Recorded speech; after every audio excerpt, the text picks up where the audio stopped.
मेरे एक तरफ मधुशाला है और दूसरी तरफ शाला है। शाला इन द सेंस शैक्षणिक संस्थान।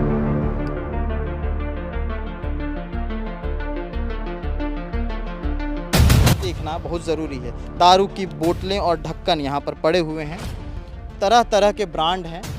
अब ये ब्रांड भिलाई को क्या कभी ब्रांड बनने देंगे, ये सवाल छोड़ के जा रहा हूँ। आप अभी यहाँ से जिस तरफ मैं उंगली दिखाऊं उस कॉर्नर में अगर जाएंगे तो वहाँ पर भी इसी तरह की स्थितियाँ हैं। लगातार लोग आते रहते हैं, शराब पीते रहते हैं, शराब पी करके यहाँ पर हुल्लड़बाजी होती है।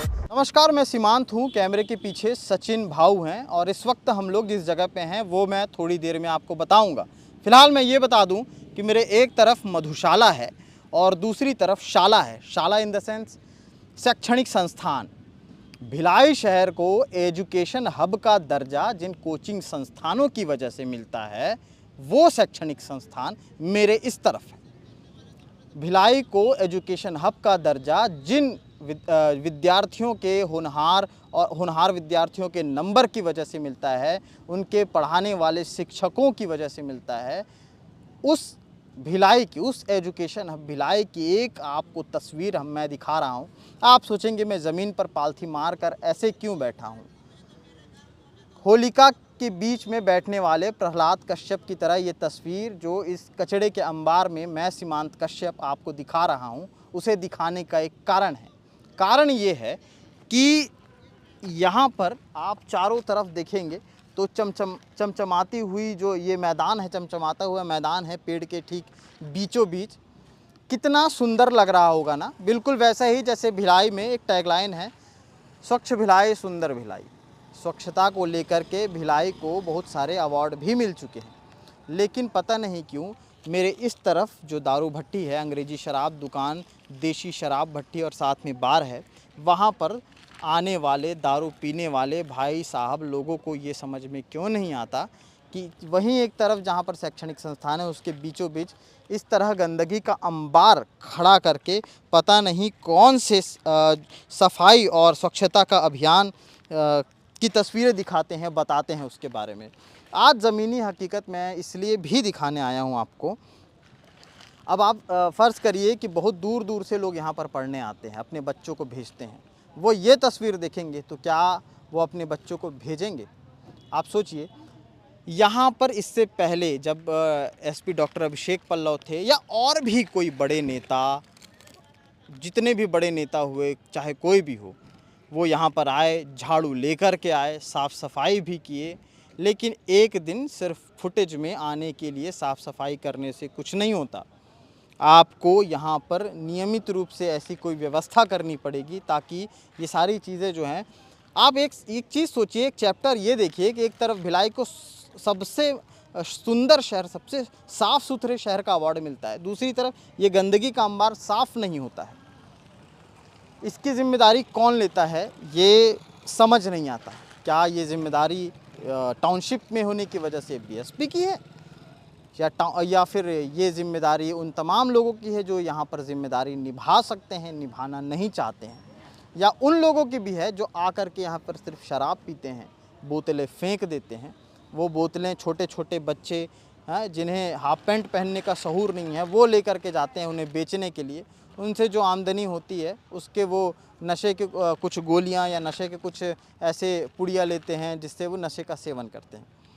भिलाई को लगातार, भिलाई में जब से क्राइम की खबरें मैं सुना रहा हूँ, आप लोग ये कमेंट्स करते हैं कि क्राइम इतना बढ़ रहा है, इसका मेन कारण क्या है? मेन कारण नशा है।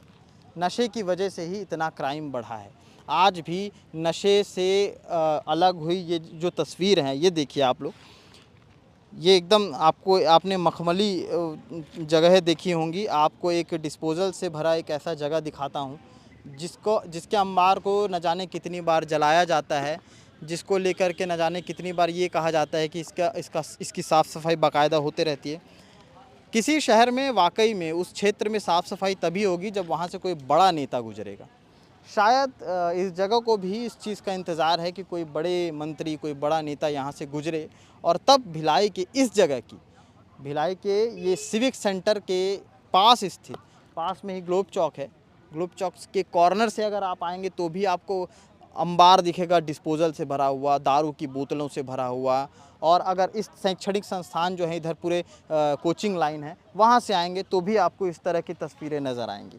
शहर के बीचों बीच गंदगी का ये अंबार है और उसके बावजूद भी न जाने कौन से चेकिंग करने वाले आकर के यहाँ स्वच्छता का अवार्ड दे जाते हैं, समझ नहीं आता।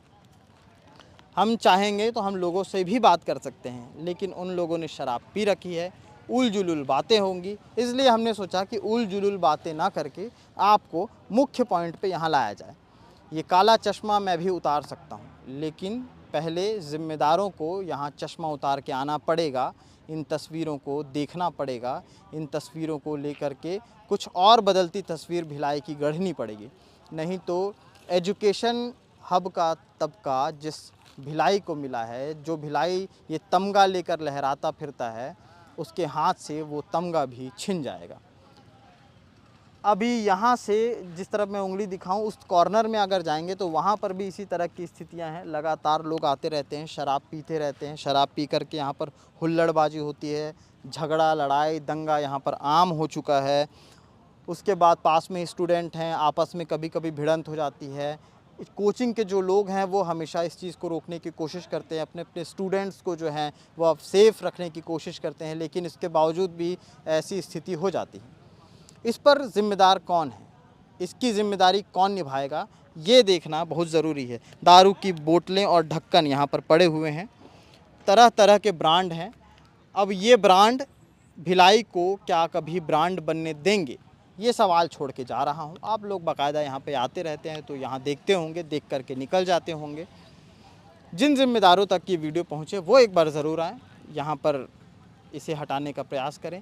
लोकसभा चुनाव निकट है तो प्रत्याशियों से भी निवेदन है कि वो एक बार आकर के देखें और सोचें कि इसकी छवि किस तरह सुधर सकती है। यदि आप ये दारू भट्टी नहीं हटा सकते तो शायद ये गंदगी होने से तो रोक सकते हैं।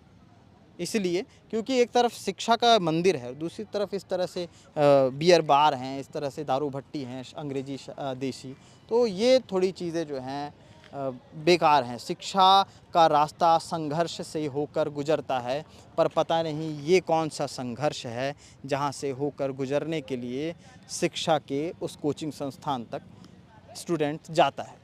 आगे क्या कुछ इस विषय पर होता है वो तो हम दिखाएंगे ही। भिलाई की अन्य खबरों के लिए मैं और सचिन भाऊ आपके बीच ऐसे ही आते रहेंगे। शुक्रिया।